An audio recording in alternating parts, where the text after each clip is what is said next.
मेरे प्यारे विद्यार्थियों, आप सभी का एक बार फिर से स्वागत है। और आज का जो लेक्चर है वो स्टार्ट करने से पहले मैं आप सभी को जो है नव वर्ष के उपलक्ष्य में बहुत बहुत शुभकामनाएं देता हूं। ईश्वर करे आपके जितने भी अधूरे सपने रहे हैं, ठीक है, वो इस साल में जो है पूरे हो जाएं, ठीक है। यही ईश्वर से कामना रहेगी और आपका जो है जीवन वो खुशियों से भरा रहे, ठीक। बस इतना पर्याप्त है और आपकी जो है स्टडी वो तो चलती रहनी ही है। चलिए तो अब हम डिस्कस कर लेते हैं आपके लेक्चर से रिलेटेड क्या हमें आज पढ़ना है।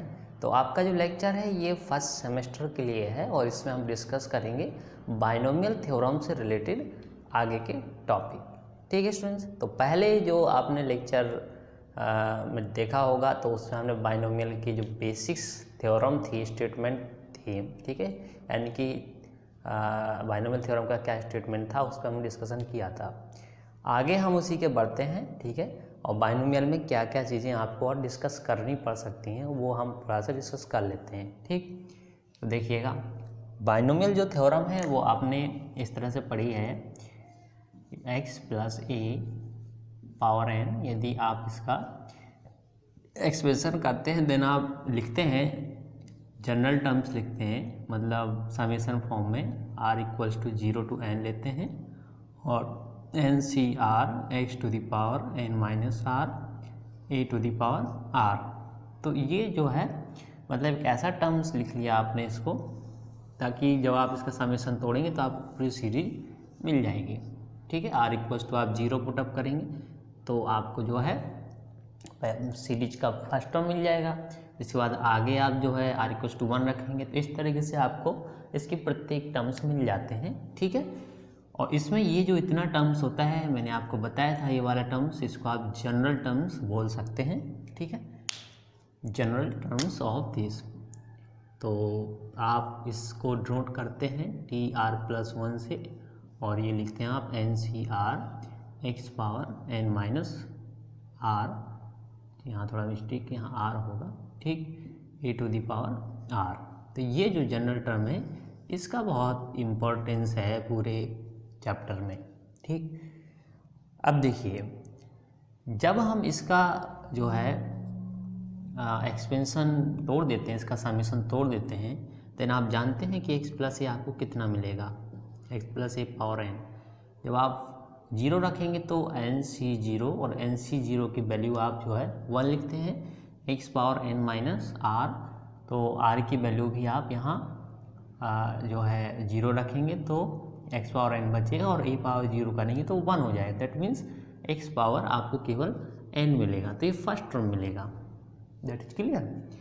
और NCR आप जानते हैं कि ये बाइनोमियल कोफिशिएंट है और इसको आप डिफाइन करते हैं फैक्टोरियल n अपॉन फैक्टोरियल, ये वाला फैक्टोरियल n और फैक्टोरियल r, और इसके मल्टीप्लाई में n - r कर देते हैं।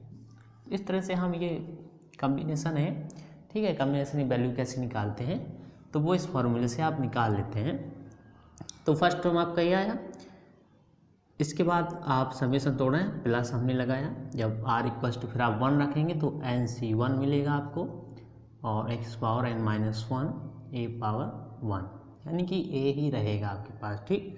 फिर आप नेक्स्ट NC2 r = 2 पुटअप करेंगे तो आपको ये मिलेगा, ठीक। इस तरीके से आपको टर्म्स मिलते जाते हैं और एक हम इसका बीच का ऐसा टर्म्स मान लेते हैं, ठीक है, वो r मतलब समझ लेते हैं कि r पे ही r = r ही रहे, देन आपको टर्म्स मिलेगा NCR x⁴n - r a⁴r। इसके आगे भी और टर्म्स रहेंगे, ठीक। तो हम इसका लास्ट टर्म लिखते हैं, लास्ट टर्म क्या रहेगा, r = n, then r = n आप रखेंगे तो NCn मिलेगा और NCn की वैल्यू 1 रख देंगे, x और n - n, तो ये x⁴0 1 हो जाएगा और a⁴n मिलेगा, ठीक है ना। आपको लिखना है तो NCn आप लिख दें इतना, ठीक। ये आपका एक्सपेंशन रहेगा। अब इसमें समझने वाली बात ये है कि इसमें जो आपके क्वेश्चंस हैं वो कितने तरीके से बन सकते हैं, ठीक है ना। तो क्वेश्चंस आपके 4-5 तरीके हैं, क्या क्या बन सकता है। पहला तो आपका ये टाइप बन सकता है कि इस तरह से आपको कोई भी चीज़ दे दी उसने x plus A power n, ठीक, और आपसे कहा कि इसका जो है कोई टर्म्स निकालिए, कोई पद निकालिए। जैसे हम कहें, जैसे हम AP और GP में पढ़ते रहे हैं, वहाँ पर आपको चौथा पद, पांचवा पद इस तरह से निकालना होता था, तो वही चीज़ आप बाइनोमियल में भी निकालेंगे, ठीक। तो जैसे हमने इसमें आपसे कह दिया कि इसका आप तीसरा पद निकालिए, तो आप तीसरा पद देखेंगे कौन सा है, ठीक है, तो प्रसार करेंगे, तीसरा पद चुन लेंगे। लेकिन इसको शॉर्ट फॉर्म में हम लगाएंगे तो जनरल टर्म्स थे ये, बस बताइए, ये बहुत इंपॉर्टेंट है। तो सबसे पहले क्वेश्चन यही बन सकता है कि इसका जो है कौन सा पद, ठीक है, मतलब to find a term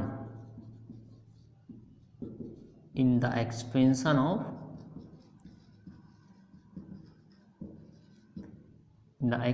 of x plus A power n, ठीक।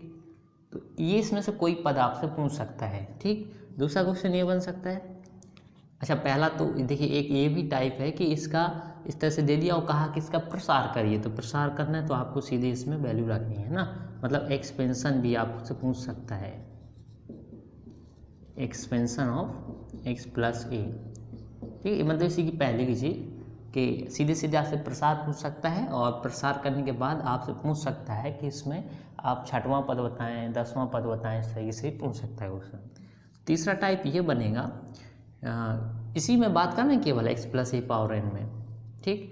तीसरा क्वेश्चन ये कहेगा कि आपके पास जो है ये हमने दिया है और कहा कि आप इसका जो है मध्य पद ज्ञात कीजिए, मिडिल टर्म्स, ठीक है। तो मिडिल टर्म्स से क्वेश्चन आ सकता है इसमें, मिडिल टर्म्स, ठीक, इन the expansion of x plus A power n। तो मिडिल टर्म्स से भी आपका बन सकता है। अब मिडिल टर्म्स दो तरीके से हो, एक सम और विषम के लिए। जब ये नंबर्स हम देखेंगे, ये नंबर्स क्या है, ठीक है, तो अभी इसको समझाएंगे कि नंबर ऑफ टर्म्स आपके कितने होते हैं। तो जनरली इसमें n+1 होते हैं, वो हम देखेंगे कैसे करना है। चौथा टाइप ये बन सकता है कि इसका मैक्सिमम टर्म्स क्या होगा, मैक्सिमम टर्म्स, ठीक, of x plus A power n।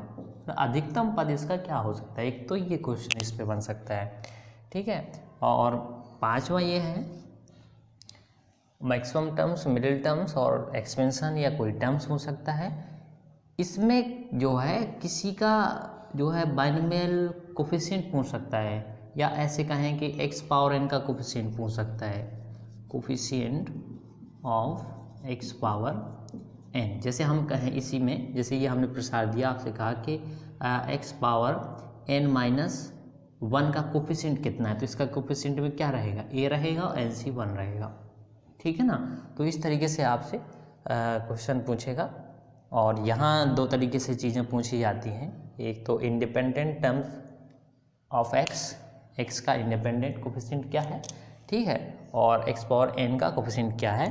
तो इस तरह से क्वेश्चन बनते हैं इसमें। और छठवां जो रहेगा वो बाइनोमियल कोफिशिएंट सीरीज रहेगी, बाइनोमियल कोफिशिएंट से जो आपकी सीरीज हैं वो रहेंगी, जैसे C1 C2 है ना, या NC1 यहाँ कर दें, कोई दिक्कत नहीं। n तो आप कहीं लिखते नहीं लिखते, जैसे ये इस तरह से दे दिया कि इसका जो है क्या योगफल होता है ना, तो वो हमें फाइंड आउट करना पड़ेगा। मतलब केवल बाइनोमियल कोफिशिएंट से रिलेटेड हमें कुछ सीरीज पढ़नी पड़ेंगी, ठीक है, और उनके प्रूफ, ठीक है ना। तो क्वेश्चन ये है आपके बाइनोमियल जो थ्योरम है, मतलब इस चैप्टर में जो चीज़ें हैं वो आपको क्या क्या चीज़ें इसमें पढ़नी सकती है, मतलब पढ़ सकते हैं आप। तो यही टॉपिक रहेंगे। फर्स्ट ये रहेगा कि आपका जो है फर्स्ट हम ये कहते हैं, ठीक है, इसको फर्स्ट दे दीजिए नाम आप, और इसको सेकंड दे दीजिए। सबसे पहले ये हम पढ़ चुके हैं, पिछले लेक्चर में भी पढ़ चुके हैं, एक्सपेंशन ऑफ, इसका प्रसार करना, देन हम इससे डायरेक्ट करते हैं। To find a term in the expansion of, अब कोई टर्म्स कोई पद पूछ सकता है, तो ये सेकंड टाइप का क्वेश्चन हो जाएगा, ठीक।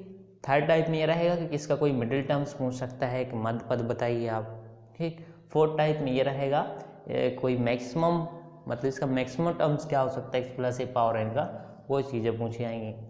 पाँचवें में ये है कि एक्स पावर एन का कोफिशिएंट क्या है, ठीक है, गुणांक क्या है, जैसे यहाँ एक्स पावर 5 कर दें, हम कुछ भी कह सकते हैं, एक्स पावर एन का कोफिशिएंट क्या है वो आप निकालेंगे।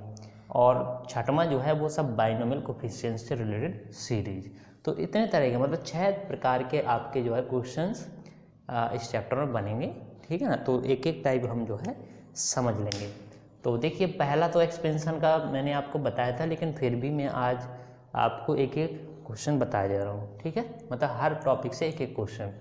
तो हम सबसे पहले इसी से रिलेटेड एक क्वेश्चन देखते हैं, और क्वेश्चन क्या है, यही आपका जो है फर्स्ट टाइप है, expansion of X plus A power N का एक्सपेंशन कैसे करते हैं। क्लियर है ना। चलिए क्वेश्चन लेते हैं हमें।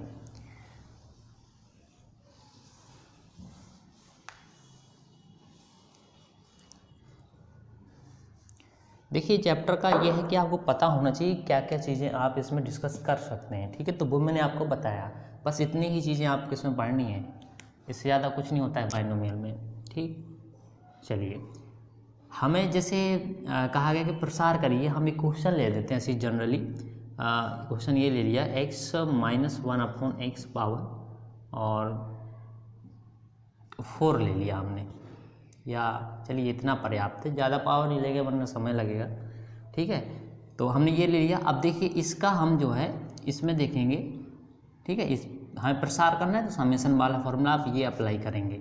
क्या करेंगे इसमें, आप x की जगह आप देख रहे हैं कि इसमें x की जगह x है और a की जगह -1/x है, और n जो है वो 4 है, ठीक। चलिए कोई बात नहीं, हम इसी में पुटअप करते हैं।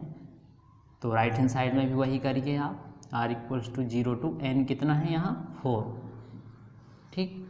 n CR that means 4 CR, x आपका x ही है, देखिए ये वाला, ठीक।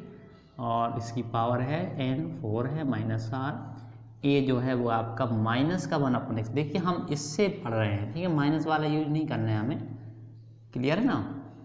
तो आपका यहाँ हो जाएगा -1/x पावर r, इस तरह से। अब इसका एक्सपेंशन करना है आपको, तो आप एक्सपेंशन कर दीजिए, क्या आएगा।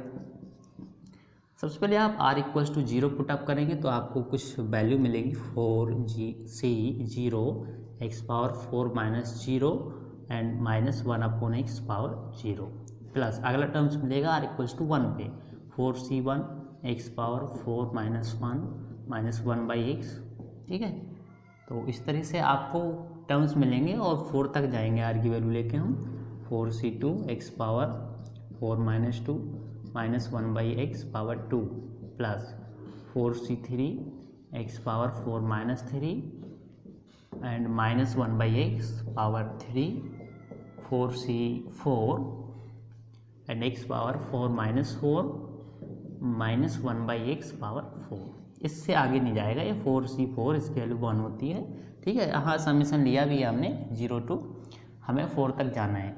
यानी कि आप यहाँ एक चीज़ देख सकते हैं कि यहाँ जितने नंबर्स होते हैं उससे एक ज़्यादा ही इसका पद आता है, ठीक है। जैसे आपने पढ़ा है पिछले वीडियो बताया था कि इसका स्क्वायर है तो आपको 3 पद मिलते हैं, a² b² प्लस 2ab। इसी तरीके से आप जब a + b का होल क्यूब पढ़ते हैं तो इसमें आपको 4 पद मिलते हैं, मतलब एक पद ज़्यादा मिलता है। तो ये जो प्रसार है इसके जो नंबर ऑफ टर्म्स होते हैं वो n+1 होते हैं, ठीक है। नोटेड पॉइंट है, इसको जो है आप ध्यान रखिएगा। तो अब बस इसका आगे रहता है सॉल्यूशन, तो हम सॉल्यूशन करेंगे। अब सॉल्यूशन करने के लिए आपको जो है यहाँ पर NCR ये तोड़ना पड़ेगा, ठीक, कॉम्बिनेशन का पार्ट। तो इसकी वैल्यू हम कैसे तोड़ेंगे, फैक्टोरियल 4/फैक्टोरियल 0 फैक्टोरियल 4 - 0, ठीक। फैक्टोरियल 0 की वैल्यू हम 1 पुटअप करेंगे, और फैक्टोरियल को तोड़ना मैंने आपको बताया था, आपको ये फॉर्मूला भी याद रखना है। n अब बाहर करेंगे फैक्टोरियल के अंदर, n-1 कम हो जाएगी वैल्यू, ठीक है। तो यहाँ पर फिर हम x पावर 4 रहेगा, देखिए ये तो 0 है तो ये कुछ नहीं, 1 रहेगा, 4c1 factorial 4 factorial 1 4 - 1 and x power that is 3 -1 to the power 1 करेंगे तो माइनस आ जाएगा, और x पावर 1 करेंगे तो x आ जाएगा, plus 4c2 factorial 4 factorial 2 4 minus 2 x power that is 2 -1 to the power 2 that is इज रहेगा +1 1/x²। एंड इसी तरीके से हम यहाँ तोड़ देंगे इसको, फैक्टोरियल 3 4 माइनस 3x, यहाँ माइनस हो जाएगा -1/3 और नीचे रहेगा x3, ठीक, 4c1 factorial 4 minus 4 x power 0 and 1/x power 4। बस ये थोड़ी सी कैलकुलेशन रहती है तो इसको हमें करना है। अब इसमें हमें क्या करना है कि यहाँ जो फैक्टोरियल 4 तो ये तो 1 हो जाएगा, ठीक, फैक्टोरियल 0 की वैल्यू हम 1 रख देंगे, x पावर 4, ठीक, प्लस यहाँ जो है आपको कुछ इस तरह से तोड़ना है, ज़्यादा देखिए ऐसे तोड़ लीजिए आप, फैक्टोरियल 4 को लिखेंगे 4 3 2 1, ये कैसे लिखा, 4 हमने बाहर किया, अंदर क्या है 4 में से एक कम करेंगे तो फैक्टोरियल 3 बचेगा, फिर 3 फिर बाहर करेंगे तो ये 3 आएगा, अंदर बचेगा फैक्टोरियल 2, उसे 2 फिर बाहर करेंगे, ठीक है ना, तो 2 में से एक कम होगा फैक्टोरियल 1। इस तरीके से आप ऐसे तोड़ लेते हैं। नीचे ये तो 1 हो जाएगा, फैक्टोरियल 3 बचेगा, ठीक है ना, तो फैक्टोरियल 3 को आप लिखेंगे 3 2 1। अब देखिए हम इसको जो है ये पार्ट आप देख रहे हैं फैक्टोरियल 3 और फैक्टोरियल 3, तो हमें ज़्यादा नहीं तोड़ना था, केवल इसको 4 फैक्टोरियल 3 में तोड़ लेते इस तरीके से 4 फैक्टोरियल 3, क्योंकि नीचे का फैक्टोरियल 3 सीधे सीधे डिवाइड हो रहा है तो हमें सीधे 4 मिलेगा, ठीक है ना, तो इसकी वैल्यू हम 4 करेंगे नेक्स्ट लाइन में। और ये माइनस है तो यहाँ माइनस कर देगा, अभी हमने लिखा नहीं, यहाँ देखिए 4 कहाँ तक तोड़े हम, देखिए यहाँ पर क्या है फैक्टोरियल 2 यहाँ है और फैक्टोरियल 2 ये है, तो 4 × 3 हम इसको तोड़ देते हैं और बाकी जो फैक्टोरियल 2 रहेगा वो एक कट जाएगा कोई, तो ये वाला हम काट देंगे, ये 2 × 1 हो जाएगा ये वाला फैक्टोरियल 2, और ये आपका रहेगा जो है फैक्टोरियल 2, ये कैंसिल हो जाएगा, ठीक है, ये x² ये भी डिवाइड हो गया, तो यहाँ तो ये कांस्टेंट टर्म्स बचा है इसमें, ठीक है, और प्लस यहाँ क्या रहेगा, इस तरह से इसको 4 बाहर करना है फैक्टोरियल 3, और ये वाला फैक्टोरियल 3 आप काट दीजिएगा, यहाँ क्या बचेगा फैक्टोरियल 1, यानी कि इसकी वैल्यू 4 रहेगी, और यहाँ एक x कट जाएगा, तो यहाँ टर्म्स आपको काट देने चाहिए थे, यहाँ पर भी काट देते आप, ठीक है, तो यहाँ सीधे सीधे -1 करें, यहाँ x² कर दें, ठीक है, और यहाँ क्या रहेगा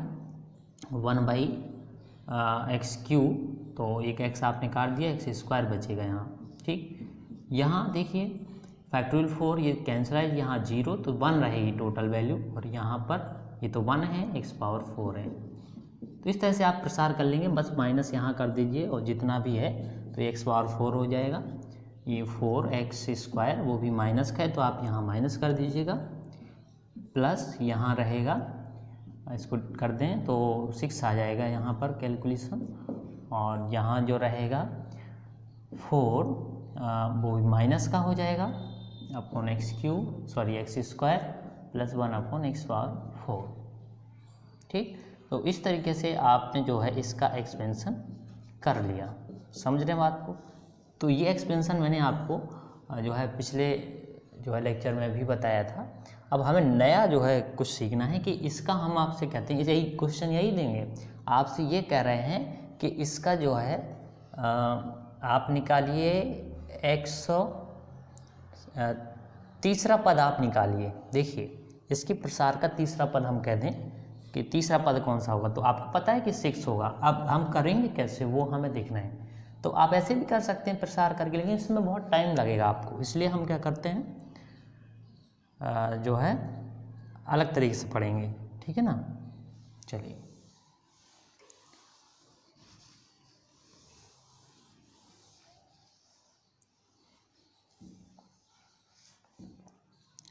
हमने क्वेश्चन ये लिया कि x - 1 अपॉन x पावर, और पावर हमने कितनी दी थी आपको 4, ठीक।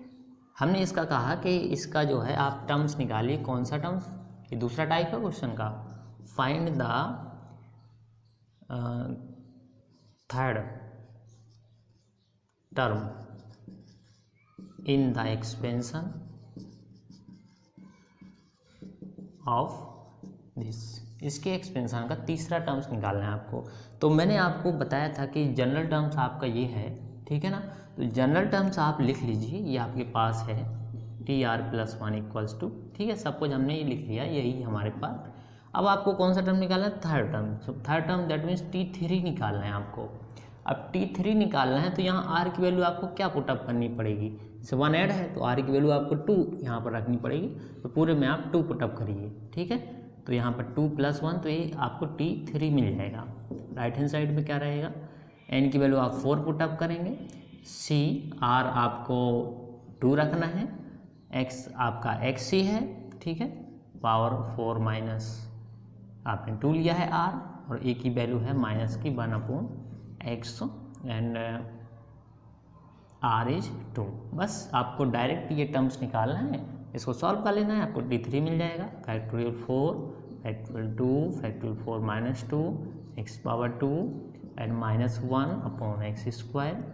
x² डिवाइड हो गया, बाकी जो है आपका वैसे ही कैलकुलेशन रहा, इसको आपने तोड़ लिया 4 × 2 फैक्टोरियल 2 एंड इसको तोड़ दीजिए, एंड इसको जो है आप मत तोड़िए, ये डिवाइड कर देंगे और ये -1। तो T3 जो आएगा वो माइनस का आएगा, माइनस का कितना आएगा? 6 आ जाएगा आपका, ठीक है। तो ऐसे कोई भी टर्म्स आपसे पूछ सकता है। हम इसमें ये भी कह सकते थे कि फाइंड द फोर्थ टर्म। अब यहाँ हम जैसे 12 कर दें तो आपसे 10वां पद भी पूछ सकता है, ठीक है। तो चलिए, ये टर्म था आप, मतलब 2 टाइप के क्वेश्चन मैंने आपको बता दिए हैं। एक तो आपका x+a⁴n है, तो इसका हम प्रसार कैसे करते हैं, ठीक है। तो जनरली इसमें हम पुटअप करते हैं और पावर के अकॉर्डिंग हम इसका प्रसार कर देते हैं। और दूसरा जो टाइप है ये वाला एक, ठीक है, जनरल टर्म से कोई पद पूछ रहा है तो आप पद कैसे निकालेंगे, ठीक है स्टूडेंट्स। चलिए हम मिलते हैं अब अगले लेक्चर में, और उसमें इसी के आगे आपको मिडिल टर्म्स पे हम डिस्कशन करेंगे, ठीक है। Thank you for watching.